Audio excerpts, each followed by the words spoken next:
హల్లెలూయా.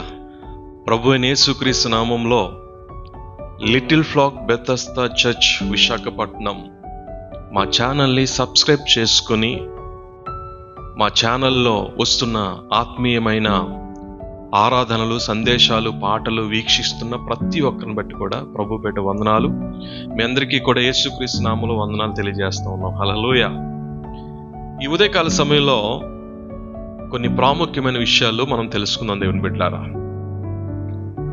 మా ఛానల్ని little flax Bethesda church YouTube ఛానల్ని మీ స్నేహితులకి, అలాగే మీ బంధువులకి, ఇలా మీకు తెలిసిన వారు ప్రతి ఒక్కరికి కూడా ఈ ఛానల్ని పరిచయం చేయాలని ప్రభువైన యేసుక్రీస్తు నామములో మీకు తెలియజేస్తా ఉన్నాం. ఇందులో ప్రసారం అవుతున్న ప్రతి ఒక్క మాటలు, దేవుని మాటలు, అలాగే ఆరాధనలు మీ ఆత్మీయ జీవితానికి ఎంతో ప్రయోజనకరంగా ఉన్నాయని నమ్ముచున్నాం. అంత మాత్రమే కాకుండా ఎంతో మంది నిజ దేవుడైన యేసుక్రీస్తుని తెలియక ఉన్నారు చాలా మంది. వాళ్ళందరూ కూడా నిజ రక్షకుడైన యేసుక్రీస్తుని తెలుసుకోవాలని మా ముఖ్య ఉద్దేశం. ఎందుకంటే ఎంతో మంది నశించిపోతున్న ఆత్మలు ఉన్నాయి, వారందరూ కూడా సత్యాన్ని తెలుసుకుంటారన్న ఒక ముఖ్య ఉద్దేశం. గనుక అందరికీ పరిచయం చేయండి ఛానల్ని. అలాగే మా ఛానల్ని సబ్స్క్రైబ్ చేసుకున్న ప్రతి ఒక్కరిని బట్టి కూడా ప్రభు పేట మీకు వందనాలు తెలియజేస్తున్నాను. హల్లెలూయా.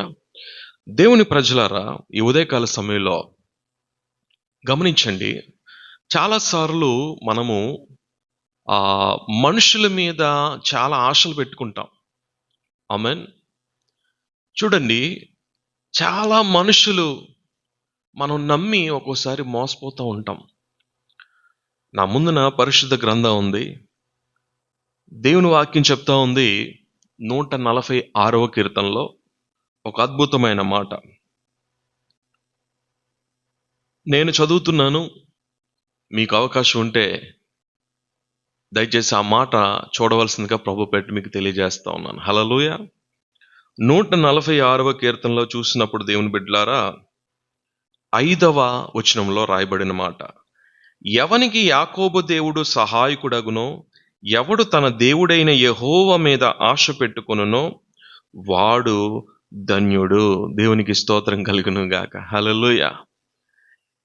దేవుని సహాయము, దేవుని మీద ఆశ పెట్టుకుంటే దేవుని బిడ్డలారా, ఆయన మనల్ని ఎంత మాత్రం కూడా సిగ్గుపరచడు.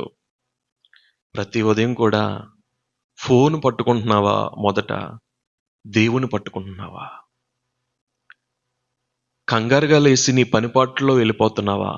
దేవునితో, అయ్యా ఈరోజు ఈ పని మీద నేను వెళ్తున్నానయ్యా, ఈ పనిపాట్లో ఈ ప్రయాణం కలిగి ఉన్నాను, ఇంత దూరం నేను వెళ్తున్నానయ్యా అని ప్రభుతో మాట్లాడుతున్నావా దేవుని బిడ్డ? ఫోన్ పట్టుకుని సమయాన్ని పాడు చేసుకుంటున్నావా? ప్రతి ఉదయం కూడా లెగ్గగానే మోకరించి మనం ప్రార్థన చేస్తున్నామా? తండ్రితో సమయం గడుపుతున్నామా? ఉదయకాల సమయంలో మాట్లాడవలసిన వారితో ఎన్నోసార్లు మనం మాట్లాడతాం. ఫోన్ పట్టుకుని ఫోన్లు చేస్తాం. వాట్సాప్, ఫేస్బుక్, ఇన్స్టాగ్రామ్ అన్నీ కూడా ఓపెన్ చేస్తాం. నేను పెట్టిన మెసేజ్ ఎంతమంది లైక్ చేశారు, ఎంతమంది చూశారు, ఈ కోరిక, ఈ ఆశలు మనకి ఎక్కువైపోతున్నాయి. కానీ దేవునికి నీ పట్ల ఉన్న ఆశ నీకు తెలుసా? దేవునికి నీ పట్ల ఉన్న చిత్తం ఏంటో నువ్వు గ్రహిస్తున్నావా? నీ ఆశలు, నీ నమ్మకాలే ఆటి మీదే ఆధారపడి నువ్వు వెళ్ళిపోతున్నావా? దేవుడికి కూడా నీ మీద చాలా ఆశ ఉంది. ఎందుకంటే నేను సృష్టించుకున్నవాడు ఆయన కాబట్టి, నేను కలుగు చేసుకున్నవాడు ఆయన కాబట్టి. నీ తల్లి గర్భమందు నువ్వు రూపించబడుతున్నప్పుడే, హల్లెలూయా, నేను పిండమనై ఉండగా నీ కనులు నన్ను చూచినన్నాడు భక్తుడు. హల్లెలూయా. అంత గొప్ప దేవుణ్ణి, అంత గొప్ప జ్ఞానవంతుడైన దేవుణ్ణి విడిచిపెట్టి నీ జ్ఞానంతో నువ్వు పరిగెడుతున్నావా? నీ సొంత చిత్తంతో నువ్వు వెళ్ళిపోతున్నావా?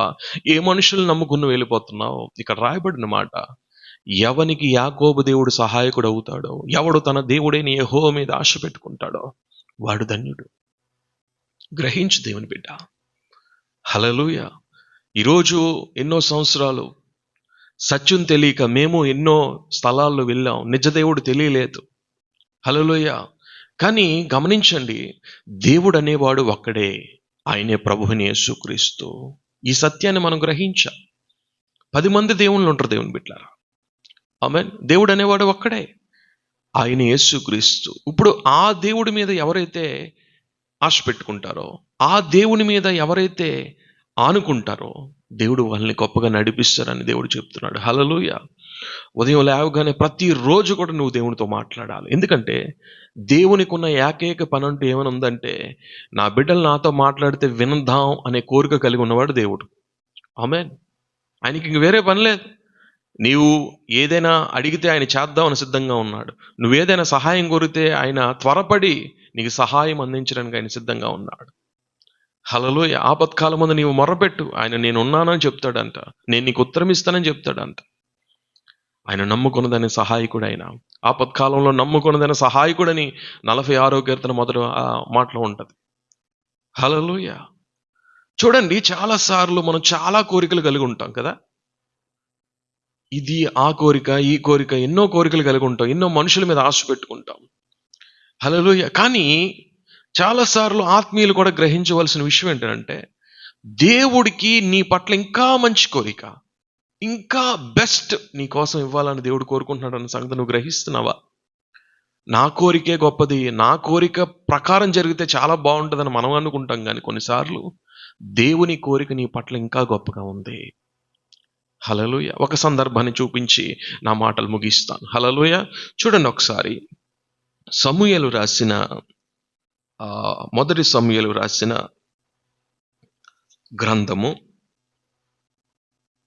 అందులో మనం చూసినప్పుడు దేవుని బిడ్డలారా, మొదటి సమూయేలు రాసిన గ్రంథము 18వ అధ్యాయము 26వ మాట మనం చదవగలిగితే, అందులో సౌలు సేవకులు ఆ మాటలు దావీదునకు తెలియజేయగా, తాను రాజునకు అల్లుడు కావాలనన్న కోరిక గలవాడై, ఆ మాట చాలా ప్రాముఖ్యమైనది. చూడండి, తాను రాజునకు అల్లుడు కావాలనన్న కోరిక గలవాడగా ఎవరున్నారంట? దావీదు గారు ఉన్నారంట. Praise the lord. హల్లెలూయా. రాజునకు అల్లుడు కావాలన్న కోరిక దావీదు గారిలో ఉంది. హల్లెలూయా. కోరిక గలవాడై, అప్పుడు ఎవరు ఆ రాజు? ఎవరు అంటే సౌలు. సౌలు ఎవరు అంటే ఇజ్రాయెల్ ప్రజలకు రాజు. ఆ సౌలు గారికి ఉన్న కూతురు మీకాలు. ఆ మీకాల్ని వివాహం చేసుకుని రాజుకు అల్లుడు అయిపోదామని దావీదు గారు కోరిక కలిగి ఉన్నారంట. ఈ మొదటి సమూయేలులో 18 అధ్యాయాలు ఈ మాట ఉంది.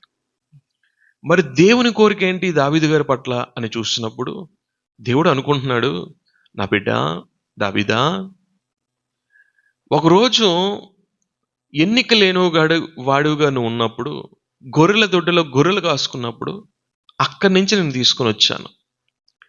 రాజుకి, సౌలు రాజుకి అల్లుడు అవుదామని నువ్వు కోరిక కలిగి ఉన్నావు, కానీ నా కోరిక ఏంటో తెలుసా నా బిడ్డ దావీదా? నిన్నే ఇజ్రాయేల్ ప్రజలకు రాజుగా చేద్దామని నేను కోరిక కలిగి ఉన్నాను. దేవునికి స్తోత్రం కలుగుగాక. మీరు గమనించారు దేవుని బిడ్డలారా? అంటే చాలాసార్లు మన కోరికే మనకి గొప్పదలాగా అనిపిస్తుంది, మన కోరికే మంచిగా అనిపిస్తుంది, ఇదే నాకు దొరికితే చాలు అనిపిస్తుంది. కానీ కాదు. నీ పట్ల నీవు కలిగి ఉన్న కోరిక కన్నా దేవుని కలిగి ఉన్న కోరిక ఇంకా గొప్పది. హల్లెలూయా. అందుకే చాలాసార్లు మత్తయి సువార్తలో ఉంటుంది 6వ అధ్యాయంలో, చాలాసార్లు ప్రభువా నేను ఈ కోరిక కలిగి ఉన్నాను, నా బిడ్డ పట్ల, నా కుటుంబం పట్ల, నా భర్త పట్ల, నా భార్య పట్ల, నా పట్ల ఇదైతే బాగుంటుంది, ఇలా చేయ్యా, అలా చేయ్యా. మనమే దేవునికి సలహాలు ఇస్తాం, ఆలోచన చెప్తాం. అలా ఏ రోజు చేయకండి దేవుని బిడ్డలారా. ఏమని చెప్పాలో తెలుసా? అయ్యా నేను ఒకటే అంటాను, మత్తయి సువార్త 6:33 ప్రకారంగా ఆయన నీతిని వెతుకు, ఆయన రాజ్యాన్ని వెతుకు, ఆయన కోసం నువ్వేం చేయమంటాడో అది చేయడానికి నువ్వు ప్రయత్నించే దేవుని కోసం. అందుకే ఒక మాట, నీవు అడగక మునిపే నీకు అక్కరగా ఉన్నవేమో నీ బిడ్డల కోసం, నీ కోసం, నీ కుటుంబం కోసం, నీ భవిష్యత్తు కోసం అన్నీ కూడా ఆయన ఇచ్చుకుంటూ వెళ్ళిపోతాడు. నువ్వు ప్రత్యేకంగా అడగవసరం లేదు. ఆమేన్. అంత గొప్ప ప్రణాళిక, కోరిక, ఆశ నీ మీద కలిగి ఉన్న దేవుడు, నీవు కలిగి ఉండడం కాదు. నీవు కలిగి ఉన్న ఆశ, కోరిక, నమ్మకం కన్నా నీ పట్ల ఆయనకున్న ప్రణాళిక, ఆలోచన, తలంపు ఇంకా గొప్ప దేవుని బిడ్డ. అది ఆలోచన చేస్తున్నావా ఏ రోజైనా? హల్లెలూయా. దావీదు గారు సౌలు రాజుకు అల్లుడు అయిపోదాం అనుకున్నాడు, కానీ దేవుని యొక్క ఆలోచన ఏంటో తెలుసా? దేవుని యొక్క కోరిక ఏంటో తెలుసా? దావీదా, నిన్నే ఇజ్రాయెల్ ప్రజలకు రాజుగా చేద్దాం అనుకుంటున్నానయ్యా. దేవుని కోరిక. ఇంకొక సందర్భాన్ని గుర్తు చేయమంటారా? ఆదికాండం 40 అధ్యాయం దగ్గరికి వెళ్తే, పానదాయకుడు, భక్షకారుడు అనే ఇద్దరు వ్యక్తులు తప్పు చేసి యోసేపు ఉన్న చెరసాల్లోకి వస్తారు. వాళ్ళు కూడా వాళ్ళిద్దరూ ఒక రాత్రి కలగంటే ఆ కల భావాన్ని యోసేపు గారు వాళ్ళిద్దరికి చెప్తాడు. చెప్తూ ఇది మీ కల భావం అని చెప్తే వాళ్ళు చాలా సంతోషించి, వాళ్ళకు ఒక సమయం వస్తుంది, వాళ్ళు ఆ చెరసాల నుంచి విడిపింపబడి వెళ్ళిపోతారు. అప్పుడు వెళ్ళిపోయినప్పుడు యోసేపు గారు అంటారు, మీరు ఫరో రాజు దగ్గరికి వెళ్ళినప్పుడు, ఆయన సముఖంలో ఉన్నప్పుడు నా గురించి ఒక్కసారి జ్ఞాపకం చేసుకొని రాజుకు చెప్పండి, నేను కూడా బయటకు వచ్చేస్తాను మీలాగా అని చెప్తాడు. వాళ్ళు బయటికి వెళ్ళిన తర్వాత, విడిపించబడి వెళ్ళిపోయిన తర్వాత యోసేపుని మర్చిపోతారు వాళ్ళు. యోసేపు గురించి అసలు ఇంకా గుర్తే ఉన్నాడు యోసేపు. అంత కలభావం చెప్పిన వ్యక్తి. వాళ్ళు ఎంతో చింతాక్రాంతులు అయిపోయారు ఆ కళలు బట్టి. వాళ్ళు ఇంక యోసేపుని మర్చిపోతారు వాళ్ళు. కానీ యోసేపు కోరిక ఏంటి? వీళ్ళు త్రూలో నేను ఫరో రాజు దగ్గరికి నా గురించి చెప్తే నేను బయటకు వస్తాను కదా అనే కోరిక యోసేపుది. కానీ దేవుని కోరిక ఏంటి? యోసేపా, నీ తండ్రిని, నీ అన్నదమ్ముల్ని, నీ కుటుంబాన్ని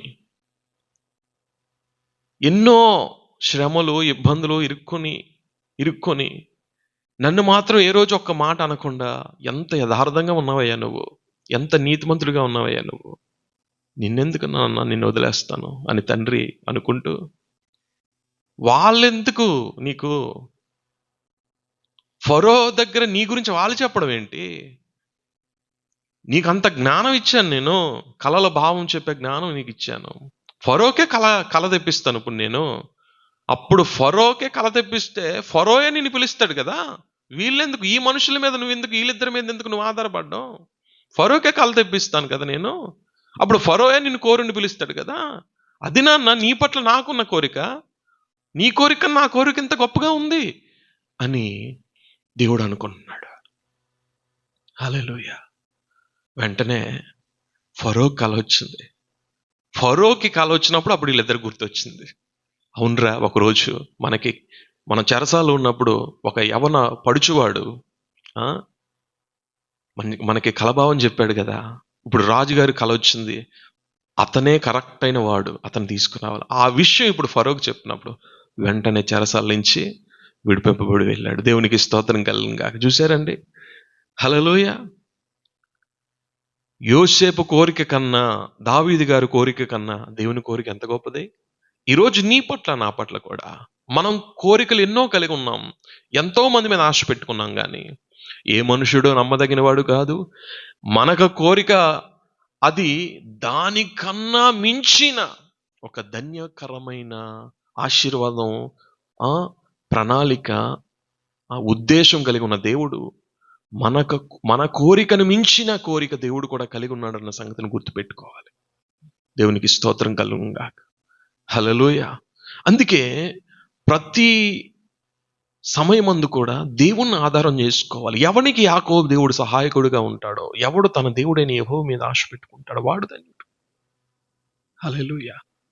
అంత గొప్ప దేవుని మనం కలిగి ఉన్నాం. ఈరోజు నా ప్రియ సహోదరులారా, నా ప్రియ యవన తమ్ముడు, చెల్లి, అక్క, అన్న, అమ్మ, నాన్న, ఈ మాటలు వింటున్నారా? దేవుడు మీ పట్ల ఒక మంచి కోరికను కలిగి ఉన్నాడు. దేవుడు మీ పట్ల ఒక మంచి ఉద్దేశం, చిత్తము, తలంపు కలిగి ఉన్నాడు. హల్లెలూయా. ఆయన తలంపులకి మన తలంపులకి, ఆయన ఆలోచనలకి మన ఆలోచనలకి ఎంత తేడా తెలుసా? భూమికి ఆకాశం కొన్న తేడా ఉంది. అంత గొప్పగా దేవుడు నీ కోసం ఆలోచన చేస్తున్నాడు. హల్లెలూయా. అందుకే యెషయా 55లో ఉంటది, నా తలంపులు మీ తలంపులు వంటివి కాదు. హల్లెలూయా. నా త్రోవలు మీ త్రోవలు వంటివి కాదు. మన పట్ల గొప్ప ఆలోచన కలిగి ఉన్నాడు, గొప్ప కోరిక కలిగి ఉన్న దేవుడు. ఏ రోజు కూడా ప్రభువా నన్ను ఇది దీవించు, అది దీవించు, శరీర సంబంధమైన ఆశీర్వాదాల కోసం ఏ రోజు కూడా ప్రాకులాడు వద్దు. ఆత్మీయ సంబంధమైన ఆశీర్వాదాల కోసం ప్రాకులాడు. ఏంటి ఆత్మీయ సంబంధమైన ఆశీర్వాదాలు అంటే, ప్రతిరోజు కూడా నేను చదవాలనుకుంటున్నాను అయ్యా, వాక్యం చదవలేకపోతున్నాను, నాకు సహాయం చేయి. ప్రతిరోజు కూడా నీతో నేను మాట్లాడదాం అనుకుంటున్నాను, ప్రార్థన చేద్దాం అనుకున్నాను, అవ్వట్లేదయ్యా, నాకు సహాయం చేయి. ప్రతిరోజు కూడా ఎవరికొకరికి నీ ప్రేమను తెలియజేద్దాం అనుకుంటున్నాను అయ్యా, నా వల్ల అవ్వట్లేదు, నాకు సహాయం చేయి. హల్లెలూయా. ఏ రోజైనా ఒక విషయం గుర్తుపెట్టుకోండి, నీవు మొదట దేవునితో ప్రార్థన చేసి మాట్లాడకుండా, నీవు మొదట దేవుని వాక్యాన్ని ధ్యానించకుండా నువ్వెవ్వరికి కూడా దేవుని ప్రేమను తెలియజేయలేవు. నువ్వెవ్వరికి సువార్త చెప్పలేవు, నిజమైన ప్రభు యేసుక్రీస్తు అని. ఒకవేళ బలవంతాన సిగ్గుకరంగా నువ్వు చెప్పినా అది ఫలించదు. ఎందుకు? తండ్రి సహాయం నీకు లేదు. ప్రతి ఉదయం దేవుని పాదాల దగ్గర నువ్వు కనిపెట్టట్లేదు కాబట్టి. కనుక ఎవరి తమ్ముడు, చెల్లి, అక్క, అన్న గమనించు, దేవునితో మొదట మాట్లాడు, దేవుని పాద సన్నిధిలో మొదట వెతుకు. దేవుడు మిమ్మల్ని గొప్పగా నడిపించి దీవిస్తాడు. హల్లెలూయా. ఈ మాటలు మీ అందరికీ కూడా ఆశీర్వాదకరంగా ఉన్నాయని నమ్ముచున్నాను. దేవుని బిడ్డలారా, ఈ లిటిల్ ఫ్లాక్ బెతెస్దా యూట్యూబ్ ఛానల్ని మరొకసారి తెలియజేస్తూ ఉన్నాను, ప్రేమపూర్వకంతో అందరికీ పరిచయం చేయండి. ఇందులో ఇంకా రానున్న దినాల్లో గొప్ప గొప్ప ఆత్మీయమైన సందేశాలు అప్లోడ్ చేయబడతాయి. అన్నిటిని బట్టి కూడా దేవుడు మిమ్మల్ని ఆదరించి బలపరచును గాక. చిన్న ప్రార్థన చేసుకుందాం. ప్రేమ కలిగిన మా ప్రియ పరలోకపు తండ్రి, మీకు వందనాలు చెల్లిస్తున్నాం. ఈ రోజు నా తండ్రి, ఎవనికి యాకోబు దేవుడు సహాయకుడగునో, ఎవడు తన దేవుడైన యెహోవా మీద ఆశ పెట్టుకుంటాడో వాడు ధన్యుడని నీ వాక్యం సెలవిస్తూ ఉంది. ఈరోజు మేము కలిగి ఉన్న కోరికలు, ఆశలు, చిత్తాలు, మా సొంత బుద్ధితో కలిగిన ఎన్నో కోరికలు మేము కలిగి ఉన్నాం. కానీ అయ్యా, నీవు కలిగి ఉన్న కోరిక, నీవు కలిగి ఉన్న ఆలోచన, నీవు కలిగి ఉన్న తలంపు మా పట్ల చాలా గొప్పదయ్యా. అయ్యా, దావీదు గారు సౌలు రాజుకి అల్లుడు అవ్వాలనే కోరిక గలవాడై ఉన్నాడు. కానీ నీ కోరిక ఏంటో తెలుసా? దావీదా, నిన్నే రాజుగా చేద్దాం అనుకుంటున్నానయ్యా. నువ్వెందుకు రాజుకు అల్లుడు అవుదాం అనుకుంటున్నావు? నేను రాజుకు అల్లుడు అవుతావు, నేను నిన్ను ఇజ్రాయేలు ప్రజలకు రాజుగా చేద్దాం అనుకుంటున్నాను. యోసేపా, ఎందుకు ఆ మనుషుల మీద ఆశ పెట్టుకొని ఫరోకి చెప్పమంటున్నావు? వెళ్ళి ఫరోకే నేను కల తెప్పిస్తాను, ఫరోయే నిన్ను కోరి ఉండి చెరసాల నుంచి బయటికి తీసుకొని వెళ్ళి ఆ కలభావం అడుగుతాడు, నిన్నే అడిగేటట్టు నేను చేస్తానయ్యా అని యోసేపు పట్ల గొప్ప కోరిక కలిగి ఉన్న దేవుడు ఈరోజు మా పట్ల కూడా అయ్యా, ఆ రోజు నాయనా అబ్రహాము, ఇస్సాకు, యాకోబు దేవా, ఆ రోజు కలిగి ఉన్న ఆ దేవుడే ఈరోజు మాతో ఉన్న దేవుడు, నిన్న నేడు ఏకరీతిగా ఉన్న దేవుడు. అయ్యా, నువ్వు మారని దేవుడు అయ్యా, మార్పు లేని దేవుడు అయ్యా. ఈరోజు మేము కూడా మా కోరిక, మా ఆలోచన, మా చిత్తం కన్నా, మా ఆలోచన విధానం కన్నా నీ ఆలోచన, నీ కోరిక, నీ తలంపు మా పట్ల ఇంకా గొప్పది. అట్టి వారిమై అన్ని విషయాల్లో నీ పాదాల దగ్గర కనిపెట్టి ప్రభు యొక్క గొప్ప కోరికను అర్థం చేసుకునేవారుగా మేము తీర్చిదిద్దబడి ముందుకు నడిపించబడినట్టుగా సహాయం చేయమని నజరేయుడైన యేసుక్రీస్తు నామములో ప్రార్థిస్తున్నాము తండ్రి. ఆమేన్. దేవుడు మిమ్మల్ని అందరినీ దీవించి, ఆశీర్వదించి, బలపరిచి, స్థిరపరిచి తన నామ మహిమ నిమిత్తం మిమ్మల్ని వాడుకొని నడిపించునుగాక. Amen. God bless you all. Praise the lord.